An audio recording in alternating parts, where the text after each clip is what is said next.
Salut Aïna, Salut Chris. ça va? Ça va et toi? Très bien. Ouais. On est au Tèche, il fait 23 degrés, Mm, magnifique. mm. Et puis on est là, on va peut-être aborder un sujet, le premier en tout cas concernant les blessures d'âme. Mhm. Et ce premier sujet sur les blessures d'âme, ça serait de traiter la blessure d'abandon. Oui. Dans le couple. Toujours, tu fais bien de le préciser. Oui. Quel impact ça a, cette blessure, au sein du couple? Oui. Est-ce que toi tu l'as vécu personnellement? Eh oui, Oui. ah oui, Bon, en tellement. même temps je te pose la question, mais j'allais dire en même temps qui ne l'a pas vécu, quoi. Ouais, Mm. c'est ce que je pense aussi, hein. Je pense qu'on l'a tous.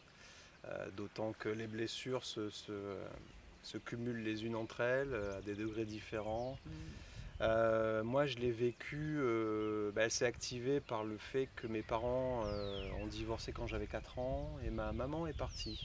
Mhm. Euh, donc c'était assimilé déjà comme une blessure d'abandon, bien évidemment, surtout quand il s'agit de représentation maternelle. Oui. Ce qui a fait que derrière, je me suis beaucoup construit finalement autour des filles, des femmes. Mhm. J'ai retrouvé là cette sensibilité, cette féminité que je ne connaissais pas finalement, qui m'intriguait. Puis je l'ai enfouie, puisque la société nous apprenait en tant qu'homme qu'il fallait être fort, ne pas pleurer. Voilà, être fort, ça ne reposait que sur le physique. Ok, j'ai expérimenté, hein, puisque je suis parti 20 ans après, pendant 20 ans dans les institutions. Donc ça a commencé par les pompiers, puis les parachutistes dans l'armée, puis la police. D'accord. Et ce qui fait qu'arrivé à 42 ans, je me suis quand même demandé qui j'étais vraiment. Pourquoi cette sensibilité, je ne pouvais pas la développer, la mettre au grand jour, tout simplement être moi, sans avoir peur des jugements, tout ça. J'en arrive là, mais entre-temps, je rencontre la femme de ma vie, ma flamme jumelle, Mhm. avec qui ça fait 17 ans.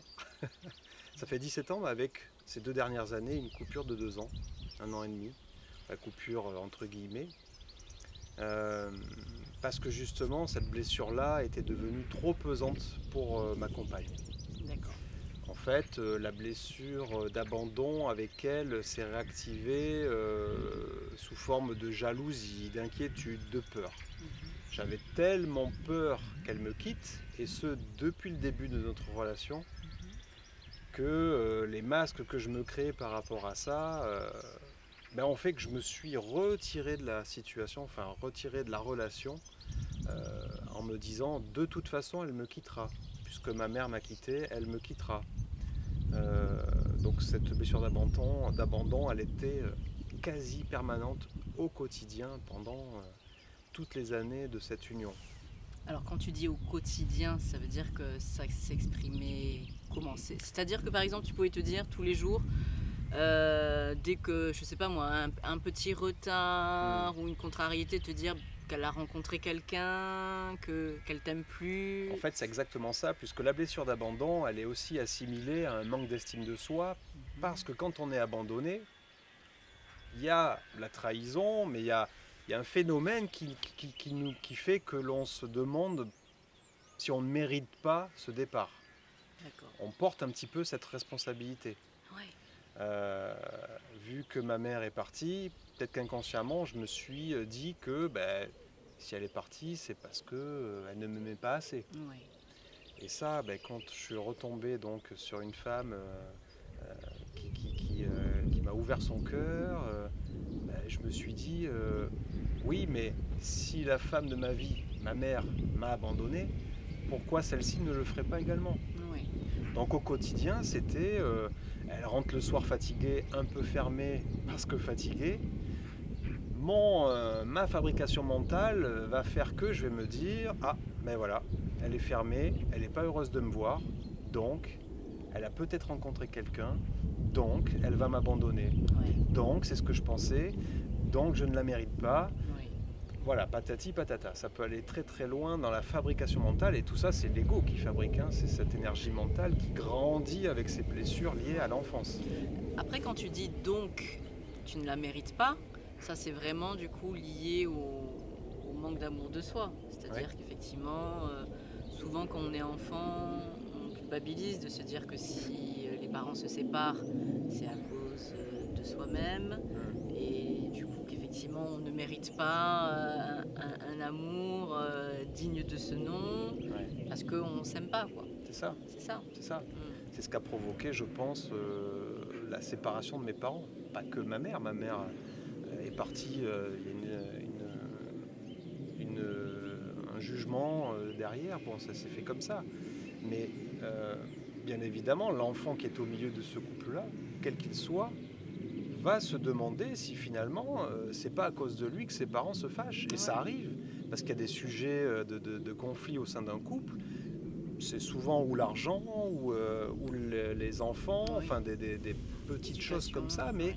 qui vont réveiller chez chacun d'entre nous, en fonction de notre éducation et de nos blessures, ça va réveiller ces masques et ces peurs. Mhm. Donc ouais, moi l'estime de moi, elle était vraiment, elle était vraiment mise en porte-à-faux depuis ma tendre enfance. Ouais. Ouais. Oui, oui, clairement. Oui, et puis de toute façon, c'est bien le principe, c'est que ensuite, en tant qu'enfant, on se construit Mm. avec ses points de repère malgré tout, même Ah s'ils ouais, ouais, sont négatifs. c'est C'est ça. ça. Est-ce que toi, tu t'es rendu compte que c'était la blessure d'abandon dans ton couple qui du coup venait te faire mal et faire mal à la personne Mm. que tu aimes? À quel moment tu as identifié que c'était la blessure d'abandon? Bah, je dis toujours que je suis né il y a 3 ans, un peu plus de 3 ans maintenant. Euh, à 42 ans passés, lorsque ma compagne a décidé de mettre un terme à cette union physique, puisqu'on a toujours continué à se voir, mais euh, on s'est séparés, on a vendu la maison. Euh, Là, je me suis dit, c'est plus possible. Je ne peux plus continuer à souffrir intérieurement et à faire souffrir l'autre. Ouais, Donc en fait, c'est ça, c'est une fois que j'ai pris ce cataclysme dans la tronche, je me suis dit, là, il faut se retrousser les manches, là. ouais. Parce que j'avais la conviction que je perdais beaucoup. Et ça, ça m'a permis aussi de prendre conscience de mes blessures, du fait que c'est pas parce qu'on a une belle voiture, une grosse maison, un chien, un chat, non, ce n'est pas ça le bonheur. Mhm. Et c'est là que je me suis dit, bon ben j'ai quand même plutôt intérêt à passer la seconde partie de ma vie à trouver ce bonheur. Donc ben, ça passe par cet éveil spirituel, ça passe par la foi, c'est croire en soi, comprendre que le bonheur il est en nous, il est natif, il est là, à nous de le développer et de ne pas se laisser influencer par eh bien, toutes ces personnes qui vont nous côtoyer, qui, par peur vont nous projeter leur peur et on va se construire de nouvelles peurs, des masques. Ils vont réveiller ces blessures. Là aujourd'hui on est sur l'abandon, mais c'est pour toutes pareil. Euh, Moi je me suis dit non, c'est plus possible comme ça. Ouais. Et en fait c'est en commençant à chercher les outils pour aller mieux tout simplement. Mhm. Moi, c'est passé par la méditation, la respiration, et puis plein d'autres choses. J'ai fait des voyages chamaniques, des kundalini, des hypnoses régressives. Il y a plein d'outils.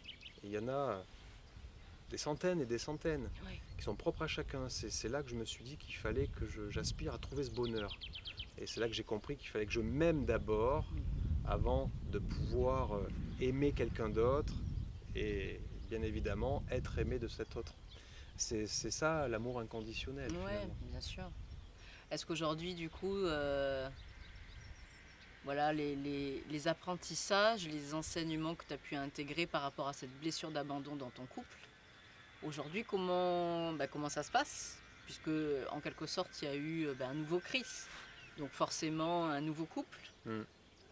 avec la même personne, Ouais. mais comment aujourd'hui ça s'exprime Ben, il y a la phase du cheminement vers l'éveil spirituel. Hein. L'éveil, c'est quelque chose qui se construit tout au long de sa vie, mais quand on chemine vers cet éveil, il y a une première phase où eh bien, on se recentre. Hein. Il faut d'abord se trouver, apprendre à se connaître. Donc je vais passer un an à peu près enfermé à m'instruire, à beaucoup méditer, à expérimenter des choses comme je le disais. Euh, donc vraiment très axé sur soi. Et c'est la clé, c'est le point de départ. Ouais. Qui on est, où est cet amour qui est en nous, au fond de nous, euh, tout en gardant à l'esprit que j'ai cette personne qui est toujours dans mon cœur Mhm. et qui fait ce travail aussi de son côté. Ouais. Donc là c'est compliqué puisqu'il y a deux personnes qui travaillent chacun de leur côté. Il y a un problème de synchronicité totale parce qu'on est tous différents, on a chacun nos blessures, notre passé, on peut parler de vie karmique, de poids karmique qu'on ramène dans celle-ci.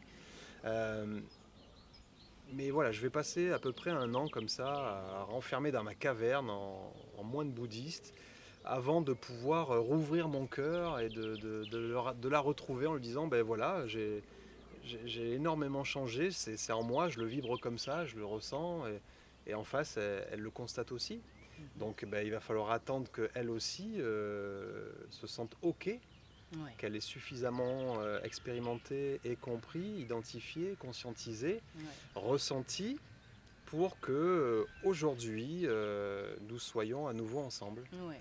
Alors on aurait pu et voulu même refaire nos vies, ça aurait été plus simple finalement, hein, quand ça se passe pas bien avec son conjoint. Mhm. Hop, next, c'est un petit peu le Ouais, c'est reflet vrai. de la société de consommation. Tout à fait. Il se trouve que nous, on a un lien si fort, un lien de flamme jumelle, Mhm. qu'on a beau faire tout ce qu'on veut, on est sans arrêt ramené l'un vers l'autre, et puis de toute façon, il y a ce lien télépathique aussi, et on Mhm. ressent tout ce que ressent l'autre, et Ouais. on a cette fusion, on a cette complémentarité qui fait que voilà, on est fait pour être ensemble, et c'est notre mission de vie. Ouais, tout à fait.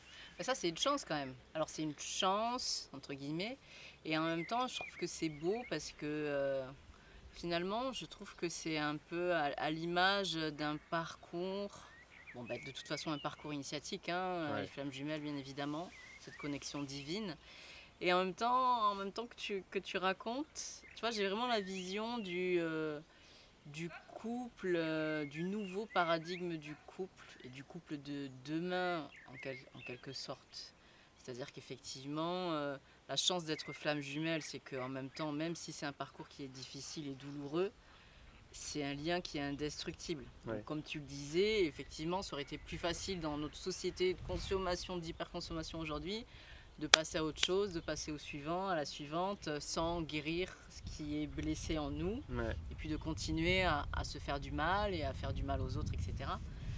Et ce lien de flamme jumelle, ça vous a forcé à aller jusqu'au bout, et puis de continuer, puisque c'est jamais fini de toute façon, mais et de créer un nouveau couple, quoi. Oui, donc ça nous a forcé à travailler sur nous. Voilà, Ouais. ça pour le coup, c'est en cela aussi qu'on comprend qu'on est flamme jumelle. C'est qu'on prend conscience de cette mission divine où on se dit, bon, bah, de toute façon, on aurait beau rencontrer de très belles personnes, on n'arrivera pas parce qu'on Mhm. est rattiré indéniablement vers l'autre. Ouais. Donc, on a ce travail à faire et c'est merveilleux. Et je pense que même sans parler de flamme jumelle, c'est le Mhm. travail que peuvent accomplir énormément de personnes. On Bien s'attire sûr. tous mutuellement, c'est pas un hasard, c'est Ouais. qu'on a des choses à régler. Alors, l'autre vient activer chacune de nos blessures et vice versa. Soit on prend conscience qu'on a des choses à régler, on se remet en question, on fait preuve d'humilité, de respect envers l'autre, d'écoute, et là on peut vraiment travailler. Alors je pense que malgré tout c'est un travail qui se fait vraiment chacun de son côté. Mhm. Il faut faire cette introspection, et ça on ne peut pas le faire à deux, ou c'est très complexe. Ouais. Je pense qu'il faut quand même énormément de temps pour soi, un temps de repli. Et même en couple, hein, j'ai envie de dire, de toute façon, même quand un couple fonctionne bien, il faut aussi trouver le temps de se consacrer du temps. Voilà. Ouais, Il tout à faut fait. trouver le moyen de se consacrer beaucoup de temps Ouais. pour, voilà, c'est une forme de méditation, hein, que de réfléchir à sa vie, où on en est, qu'est-ce qui nous ferait plaisir. Non, mais après, ce qui est intéressant, c'est aussi de voir que la notion de couple, elle est évolutive en Mhm. fonction des différentes époques, en fonction aussi de l'ouverture de conscience de l'humanité, en fait, de l'être humain d'une façon collective. C'est-à-dire que nos grands-parents, arrière-grands-parents, ils n'avaient pas du tout la même notion de couple. Je veux dire, il y a Ouais. encore quelques années de ça. Et aujourd'hui, il y a des couples qui le vivent encore de cette façon. Tout à l'heure, je discutais avec une petite jeune qui a 21 ans. Je lui demandais sa conception du couple aujourd'hui. Ouais. Et il y a encore beaucoup de couples, même jeunes, qui ont cette notion qui peut être très fusionnelle. Ouais. Alors moi, aujourd'hui, j'ai 44 ans. Je sais très bien que cette notion de couple très fusionnel, c'est parce qu'il y a des blessures, justement. On essaye de compenser, de guérir, enfin, de compenser des blessures sans les guérir. Bon, après, voilà, chacun a son chemin et puis la vie nous apprend. Mais ce que tu dis là sur le fait que en étant en couple, c'est normal d'avoir des temps pour soi. C'est normal de pouvoir avoir besoin de guérir aussi individuellement sans être tout le temps dans cette fusion. Parce que sinon, cette fusion, parfois, oui, ça cache sûrement d'ailleurs la blessure d'abandon. Et tant d'autres, bien sûr. Bien C'est sûr. exactement ça. Ouais. Faire preuve d'amour, le vrai, cet amour inconditionnel, c'est... Allez, je prends un exemple comme ça. Le ou la conjointe nous annonce qu'elle va partir 3 mois à l'étranger faire de l'humanitaire. Je pense que c'est un bel exemple. C'est un énorme cadeau qu'elle fait donc aux gens qu'elle va aller aider. Si le ou la conjoint se réveille en disant ah oui mais non mais si tu fais ça c'est que tu m'aimes pas. Ouais, tu m'abandonnes. Et moi je fais quoi? Tu Ouais. penses à moi? Voilà, c'est toujours cette blessure qui se réactive. Et tant que les choses se passent ainsi, c'est qu'on a des choses à régler en soi. Il ne faut jamais rejeter la faute sur l'autre. C'est ça.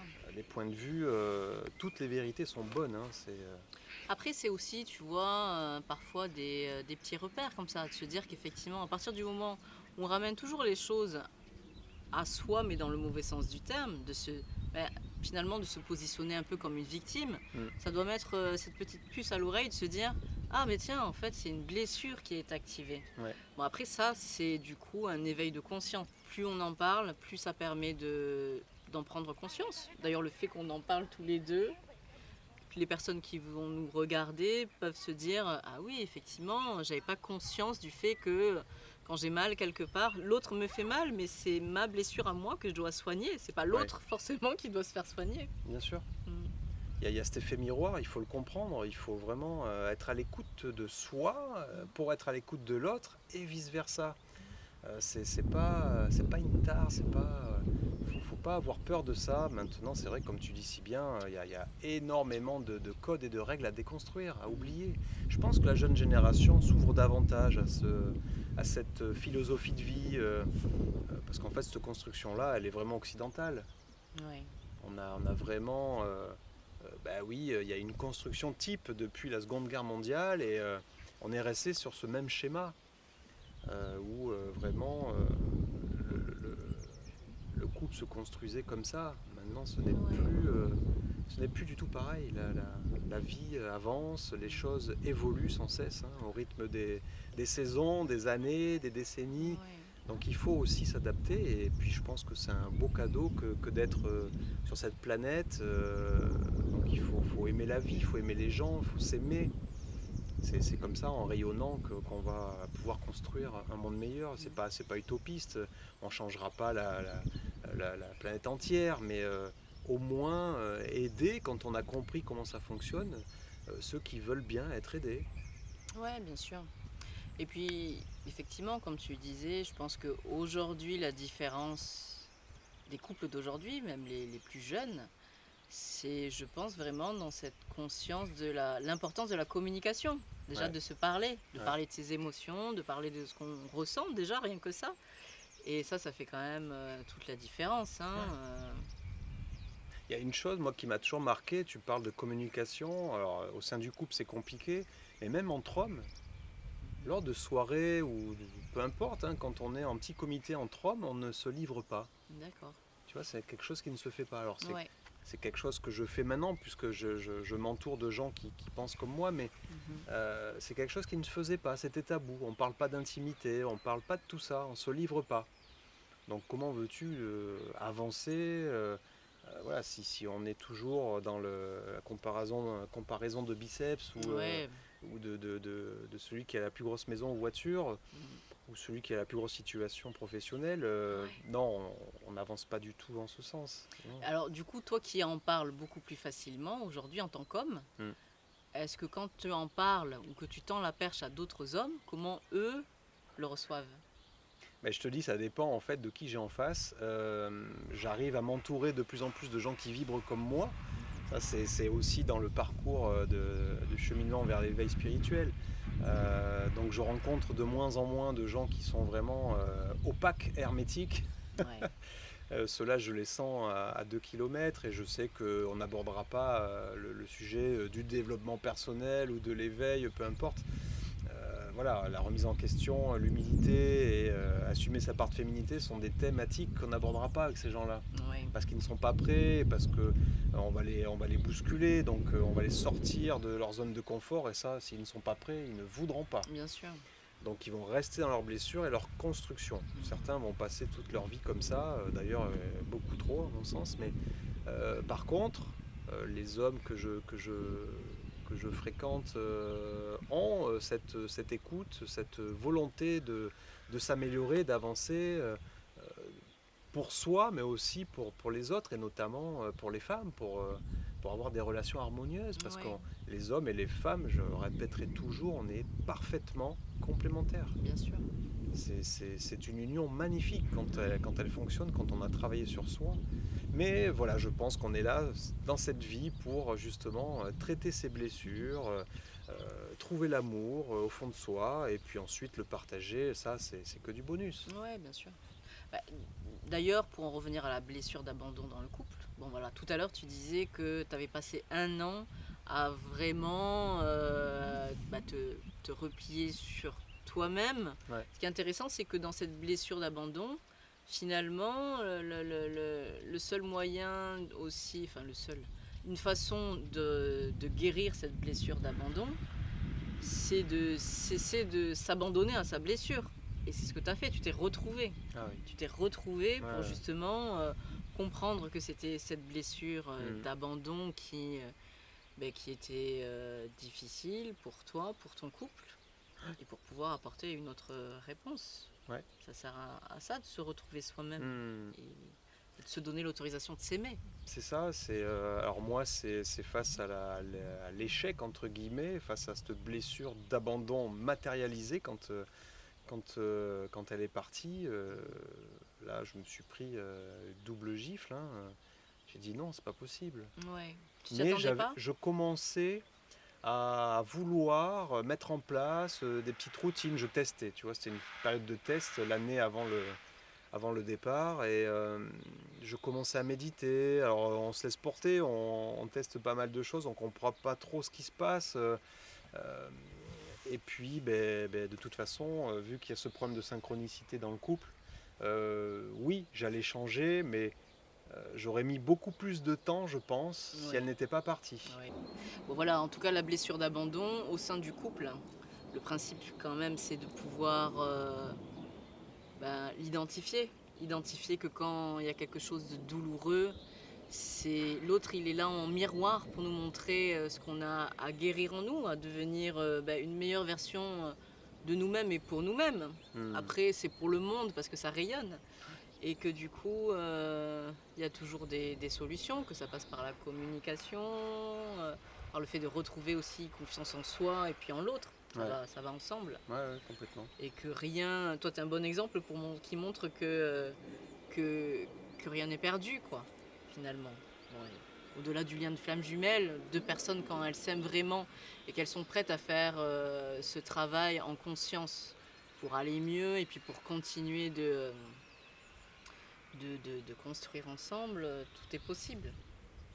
Bien, pour conclure cette petite émission sympathique sur la blessure d'abandon, Ouais. qu'est-ce qu'on pourrait dire? La blessure d'abandon dans le couple, c'est, à mon avis, de toute façon, comme toutes les autres blessures, c'est déjà accepter que ça vienne de soi, Mm. que l'autre est juste là pour nous refléter cette blessure, et que c'est l'interprétation de ce qu'on en fait. Exactement, ouais. Je dirais pas mieux. Toujours être à l'écoute de l'autre et de se dire que chacun a sa vérité et les deux sont bonnes. Mhm. Elle est construite en fonction de notre éducation et de nos blessures. Et puis toujours rappeler ce petit triangle de vie qui dit que si je m'aime, je peux donc recevoir de l'amour des autres. Mhm. Bon, je trouve que c'est important, ouais. Être dans la compassion, dans l'écoute. Bon, après, de toute façon, tout se fait avec la prise de conscience Oui, bien et sûr. le retroussement de manches. Oui. Et puis aussi peut-être dire que l'amour, bon, l'amour il s'apprend, il se désapprend aussi parce que souvent on le confond avec la dépendance affective, hein. Et surtout peut-être encore plus nous les femmes, où on nous a inculqué l'histoire du prince charmant, que on ne pourra être heureuse et qu'exister que par le prisme du prince charmant, etc. Mm. Ça, c'est pas de l'amour, c'est de la dépendance affective. Donc Ouais. effectivement, c'est important de dire que ça passe par l'amour de soi, mais encore faut-il savoir ce que c'est vraiment l'amour aussi. C'est ça, le grand amour, c'est avec nous-mêmes. Voilà, c'est ça. Ça ne peut être qu'avec nous-mêmes. Mm. Ensuite, une tierce personne, ce n'est que du bonus. Ouais. Bon, prochain épisode, on aborde quoi? Est-ce qu'on fait encore les blessures Ah ou bah oui, d'autres on va blessures? toutes les faire. On va hein, toutes on les va faire. hein. Ouais. Toutes les faire, faire toutes les blessures jusqu'à comprendre que du coup le seul moyen de guérir ces blessures c'est de s'aimer soi-même. Oui, de les identifier et puis de commencer à travailler sur soi, donc s'aimer, oui, c'est le Ouais. point de départ. Ouais. Voilà, c'est ça. Je pense qu'on va pouvoir continuer sur la blessure de trahison puisqu'elle est quand même intimement liée à celle de l'abandon. Ouais. Et puis ben voilà, on va faire comme ça, une petite trahison. Une petite blessure de trahison pour le prochain épisode. Salut à tous, merci. À très bientôt. Salut Aïna.